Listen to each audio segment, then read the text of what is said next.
And greetings, friends. Welcome to Tomorrow's World program, where we give you the plain truth about prophetic events and the real purpose of human existence. Does God exist? Can you prove to yourself that a real God actually exists? A divine personality with a supreme mind and total power, who also intervenes in human affairs. Many of you out there don't believe in any kind of God. I know that. Some of you may simply be non-Christian. But are there specific proofs that point to the definite existence of the God revealed in the Christian Bible, a real God? Are these proofs factual or just sentimental thoughts about a little Lord Jesus or that kind of thing? You need to know, and you can know. Stay tuned.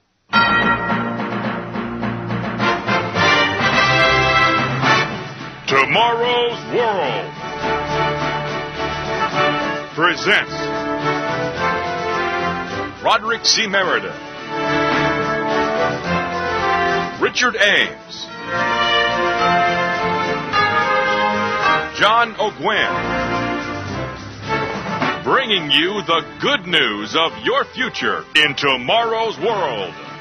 This week, Roderick C. Meredith answers the question, does God exist? And now, Roderick C. Meredith. My friends, can you really prove to yourself that a real personal God does exist and does intervene in human affairs? Over the last 2 centuries, belief in God has come under attack by many so-called intellectuals in the West, the children of the Enlightenment. The German philosopher Nietzsche asserted that, quote, God is a thought, end quote. Freud termed belief in God a form of mental disorder and said mankind will eventually grow out of it. Karl Marx termed religious belief, quote, the opium of the people, end quote. Atheist H.L. Mencken asserted, God is the immemorial refuge of the incompetent, the helpless, the miserable. Playwright Tennessee Williams described God as, quote, a senile delinquent, end quote. In the 1960s, prominent theologians echoed Nietzsche's earlier sentiments, and they actually asked, these theologians asked, is God dead? Is God really dead, my friends? As the young people used to say, let's get real, folks. Let's get real. Frankly, belief in a creator God is the most logical, the most sensible, and the most realistic concept a person could possibly have. Why? Is belief in a real God just based on sentiment, on emotion, on blind faith? No way.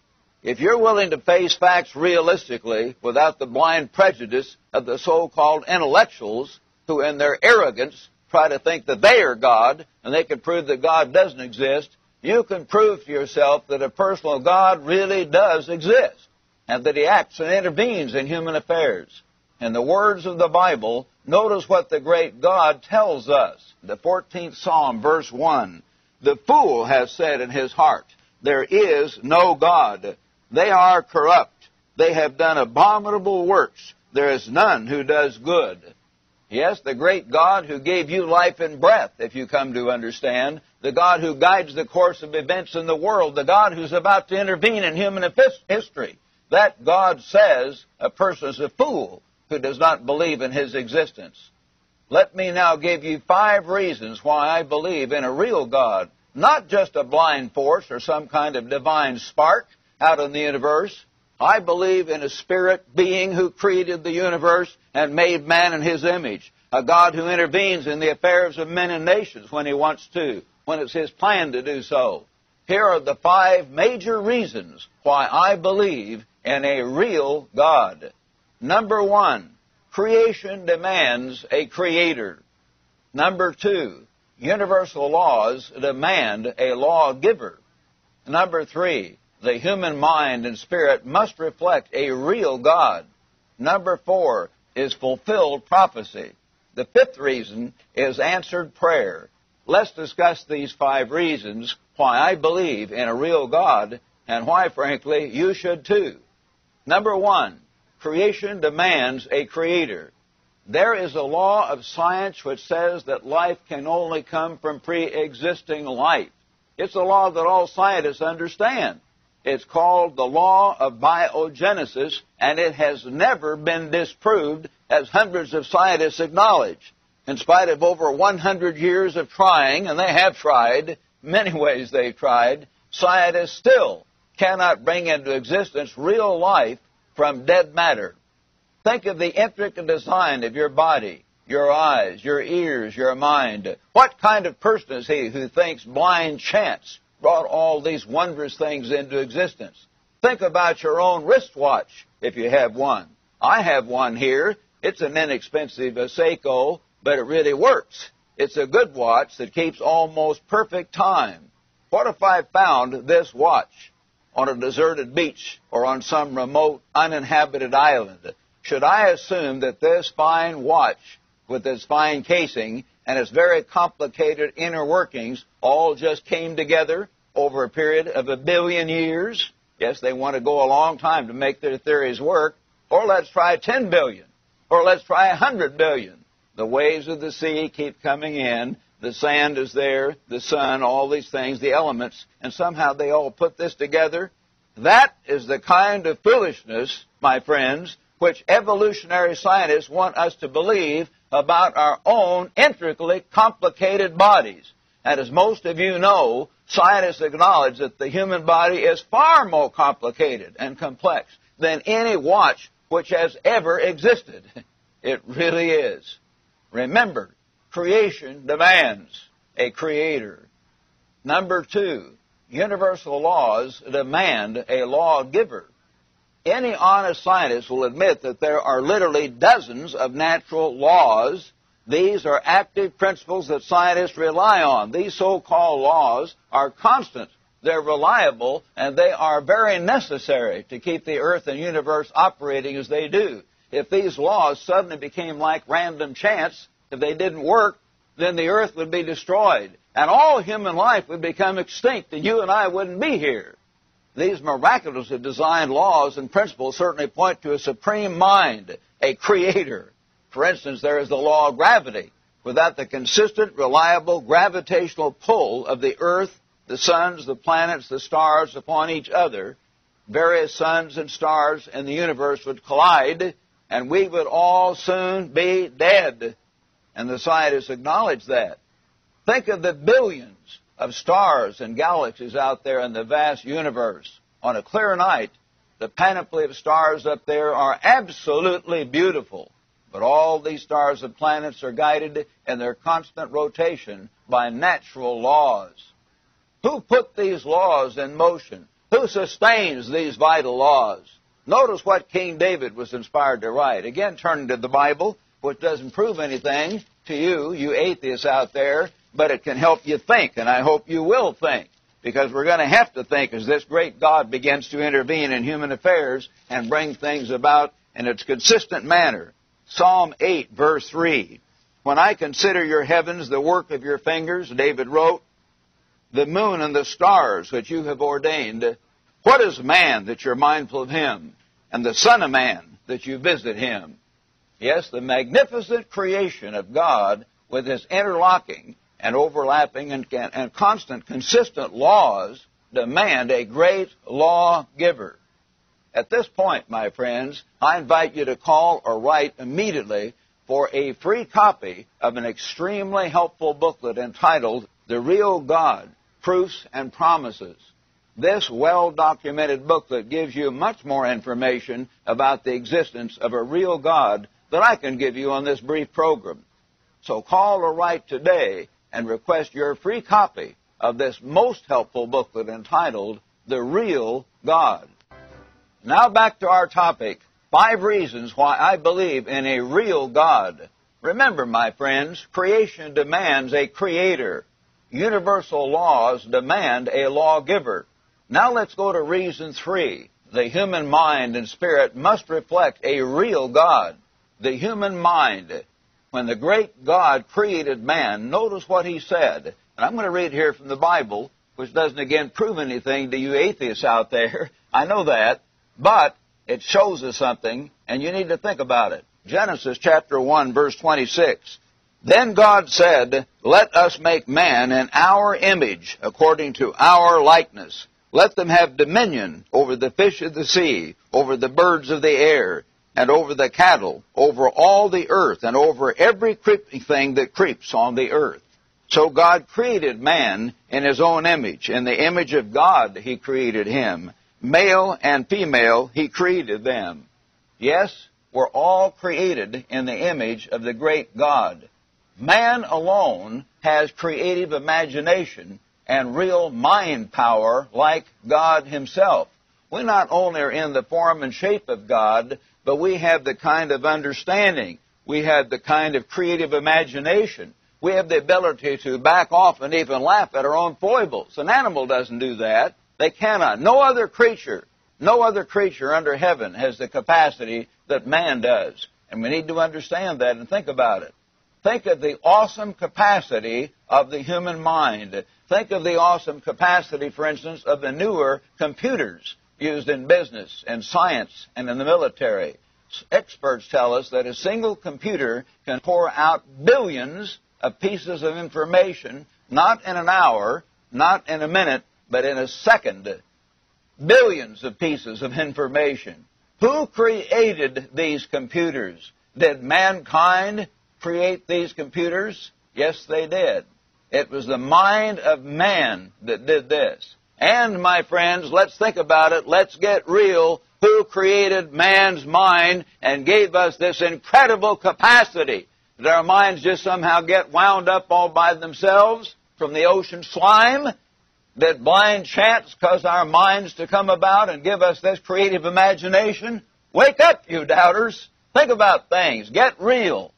There is an awesome creator who made the very mind with which you try to reason around God, and which gives you, all of us, the capacity to understand even spiritual things if we're willing, and to choose the good and to resist the evil.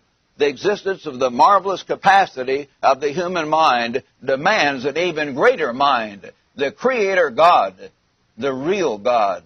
That is proof number 3. Proof number 4 of God is fulfilled prophecy. Over and over, God's inspired Word, the Holy Bible, has given us specific predictions of future events. I don't even begin to have the time to explain all of these here. I wish I did, but we have many booklets telling about them, as you know, that we advertise to you regularly, and they're all free. But these prophetic events always come to pass, or they are now coming to pass in some cases in our lifetimes. Only a supreme God who intervenes in human affairs could predict and bring about these specific prophecies. Consider, for instance, just one. Ancient Tyre was the New York of its time. It was big, it was rich, it was a powerful trading center. Situated on a peninsula with very high walls and parapets around it, Tyre was considered impregnable. But long before Tyre fell, God predicted how its fall would come about in specific detail. Ezekiel chapter 26, beginning in verse 2, Son of man, because Tyre has said against Jerusalem, Aha, she is broken, who was the gateway of the peoples. Now she is turned over to me. I shall be filled. She is laid waste. God had a very special feeling about the city of Jerusalem, and frankly, he still does. But that's another matter. So God says, because Tyre was trying to hate Jerusalem and put her down, therefore, thus says the eternal God, Behold, I am against you, O Tyre, and will cause many nations to come up against you, as the sea causes its waves to come up. The destruction of Tyre was not to be all of a sudden by one nation. It was to be a series of invasions, a series of nations coming up, like waves of the sea. And yes, they did. Long, long after Ezekiel was dead. They shall destroy the walls of Tyre, break down her towers. I will scrape her dust from her and make her like the top of a rock. It shall be a place for spreading nets in the midst of the sea. Yes, this prophecy was given, again, long before it happened. A whole series of nations did, in fact, begin to attack and tear down Tyre. And finally, over 250 years later, Alexander the Great invaded Tyre, conquered Tyre, and the battering that it had taken was finally finished under Alexander the Great about 332 B.C., some 250 years after the prophecy was written. Tyre was made nothing.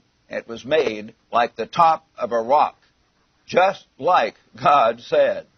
God also gave numerous details hundreds of years in advance about the life, death, and resurrection of Jesus Christ. Only a real God could bring all these things about, my friends. Only a real God. And that's the fourth reason why I believe in a real God. And you should too. You really should. There is a God. And that understanding, if you come to believe this book, the Bible, His book, gives you real purpose in life. It gives you reason for being. It helps you understand what has happened, what will happen, and the whole meaning of human existence. The fifth reason as to why I believe in a real God is answered prayer. Of course, you skeptics will have to wait on this proof. I understand that. For you'll not get any answers to your prayers until you believe in the real God of the Bible. But most of you will eventually see, and you will know, once you truly believe in God and put Him to the test. But listen, if you have an open mind, listen to a couple of personal examples which I am very familiar with. Turn to James 5:14, first of all, for something that God says and God promises in His inspired Word. In your New Testament, turn to the book of James if you're following, James 5 and verse 14. Is anyone among you sick? Let him call for the elders of the church and let them pray over him, anointing him with oil in the name of the Lord.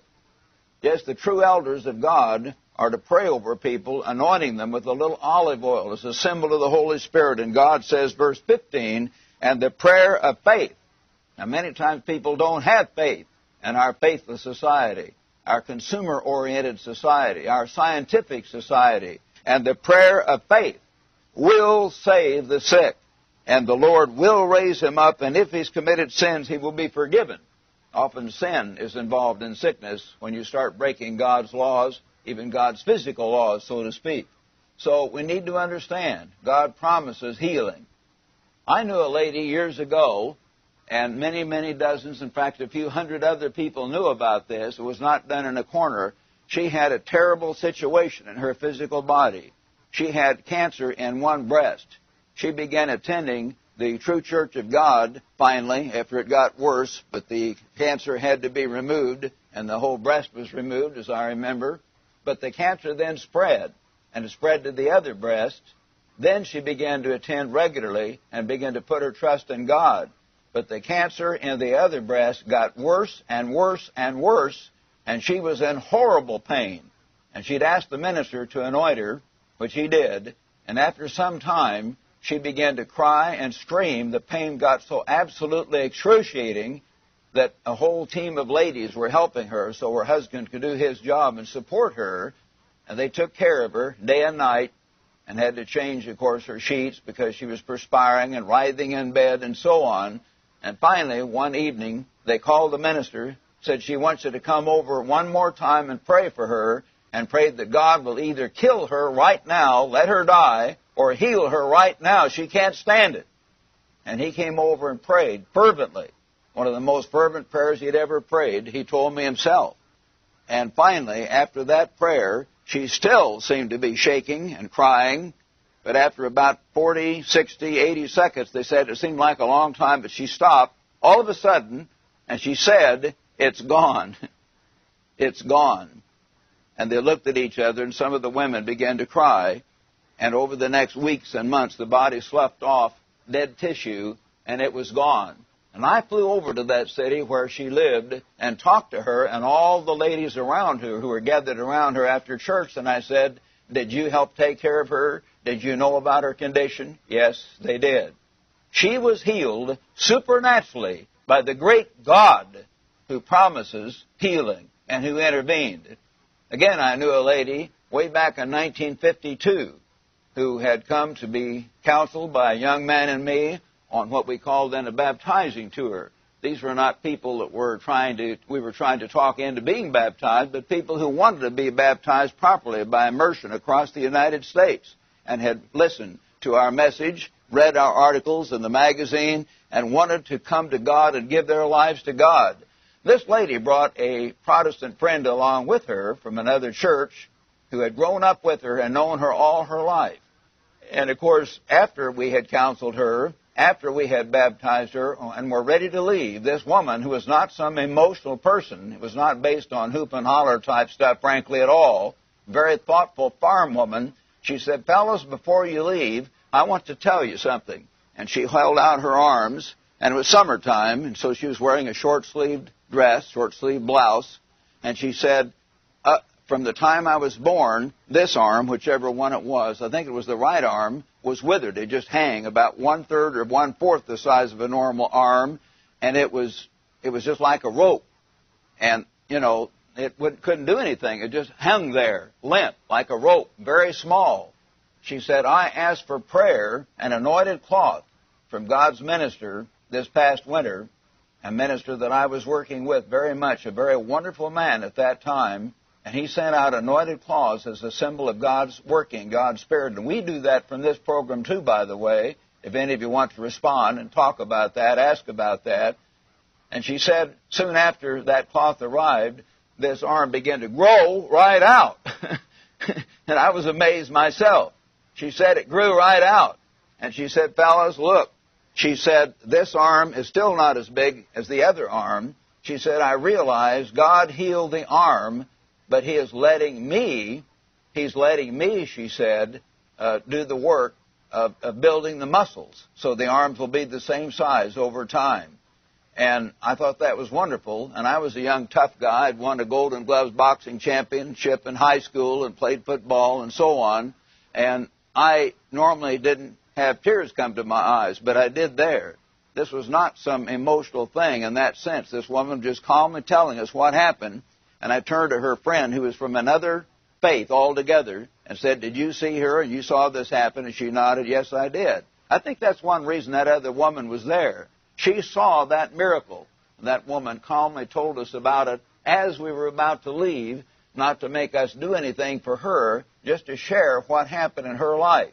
She held out her arms, and you could finally see when you looked at it that the other arm, which had always been normal, was a little larger, but the muscle in the other arm the muscles were beginning to strengthen. She said, now I can milk with both hands, she said, and God is letting me build the muscles in both arms.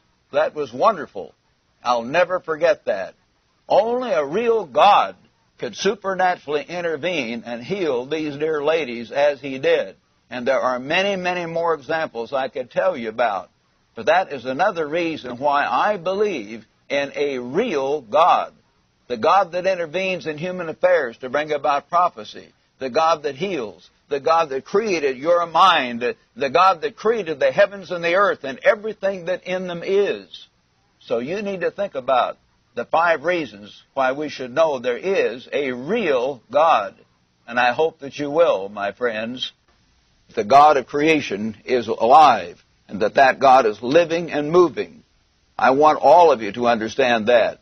God tells us in His Word back here in the book of Hebrews chapter 11 and verse 1, faith is the substance of things hoped for, the evidence of things not seen. No, you don't see God, but you can come to know that He exists by all these other things. And these 5 reasons I have given you on this program. And it can turn your life around if you come to know this real God and really come to love Him and know Him and serve Him and pray to Him as your Father in heaven. And your life will have tremendous meaning and purpose way beyond what it ever has before. Verse 6, but without faith it is impossible to please Him, that is, to please God. For he who comes to God must believe that He is, and that He is a rewarder of those who diligently seek Him. Will you diligently seek that God? A lot of us diligently seek money, we seek fame, we seek success, we seek friends. Do we seek to know the God who gave us life and breath?